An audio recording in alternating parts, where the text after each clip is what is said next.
It would be nice to be objective in life, in many ways. And the problem is that we have these color-tainted glasses, and as we look at all kinds of situations. For example, think about something as simple as beer. If I gave you a few beers to taste, and I asked you to rate them on intensity and bitterness, different beers would occupy different space. But what if we tried to be objective about it? In the case of beer, it will be very simple. What if we did a blind taste? Well, if we did the same thing, you tasted the same beer, but now in the blind taste, things would look slightly different. Most of the beers will go into one place. You will basically not be able to distinguish them, and the exception, of course, will be Guinness. Similarly, we can think about physiology. What happens when people expect something from their physiology? For example, we sold people pain medications. Some people, we told them that medications were expensive. Some people, we told them it was cheap. And the expensive pain medication worked better. It relieved more pain from people because expectations do change our physiology. And of course, we all know that in sports, if you're a fan of a particular team, you can't but help see the game develop from the perspective of your team. So all of those are cases in which our preconceived notions and our expectations color our world. What happened in more, let's say, important questions? What happened with questions that have to do with social justice? So we wanted to think about what is the blind tasting version for thinking about inequality. So we started looking at inequality, and we did some large-scale surveys around the US and other countries. So we asked two questions. Do people know what kind of level of inequality we have? And then what level of inequality do we want to have? So let's think about the first question. Imagine I took all the people in the US and I sorted them from the poorest on the right to the richest on the left.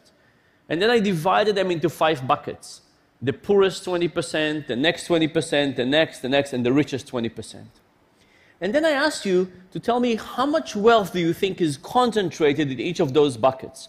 So to make it simpler, imagine I asked you to tell me how much wealth do you think is concentrated in the bottom 2 buckets, the bottom 40%. Take a second, think about it and have a number. Usually we don't think. Think for a second, have a real number in your mind. You have it? Okay, here is what lots of Americans tell us. They think that the bottom 20% have about 2.9% of the wealth. The next group has 6.4%, so together it's slightly more than 9%. The next group, they say, has 12%, 20%. And the richest 20%, people think, have 58% of the wealth. And you can see how this relates to what you thought. Now, what's reality? Reality is slightly different. The bottom 20% have 0.1% of the wealth. The next 20% have 0.2% of the wealth. Together it's 0.3. The next group has 3.9, 11.3. And the richest group has 85% of the wealth. So what we actually have and what we think we have are very different. What about what we want? How do we even figure this out? So to look at this, to look at what we really want, we thought about the philosopher John Rawls. If you remember John Rawls, he had this notion of what's a just society. He said that just society is a society that if you knew everything about it, you would be willing to enter it in a random place. And it's a beautiful definition, right? Because if you're wealthy, you might want the wealthy to have more money, the poor to have less. If you're poor, you might want more equality. But if you're going to go into that society in every possible situation and you don't know, you have to consider all the aspects.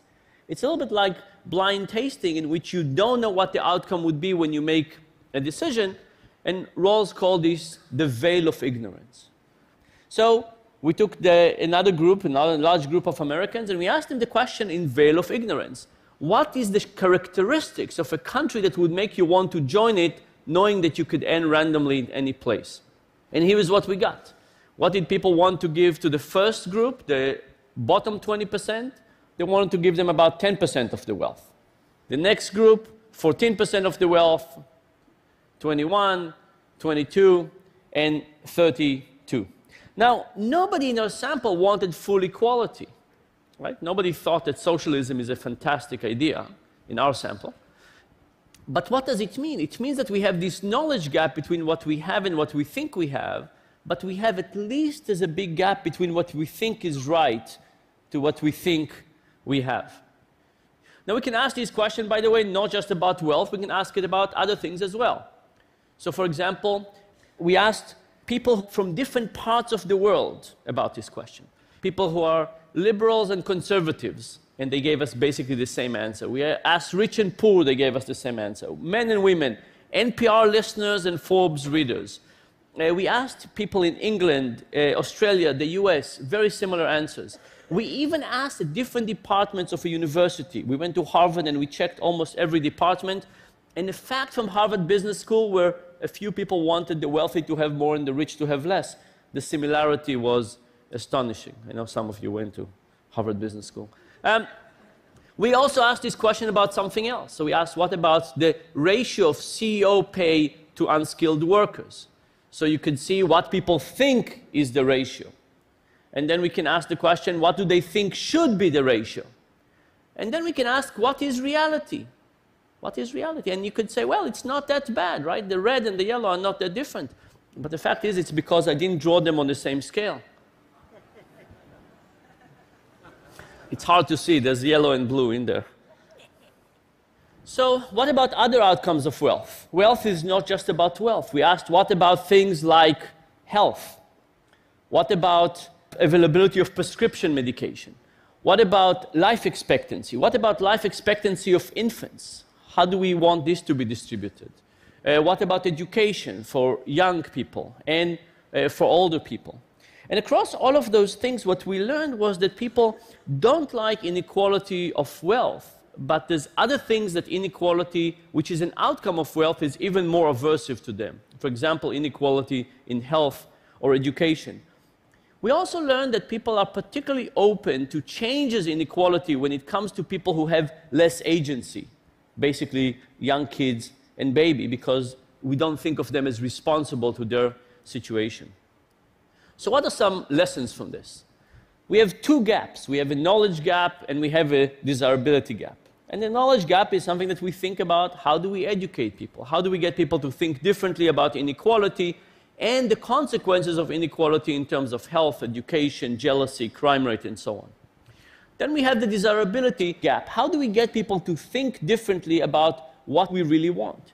You see, the roles definition, the roles way of looking at the world, the blind tasting approach, takes our selfish motivation out of the picture.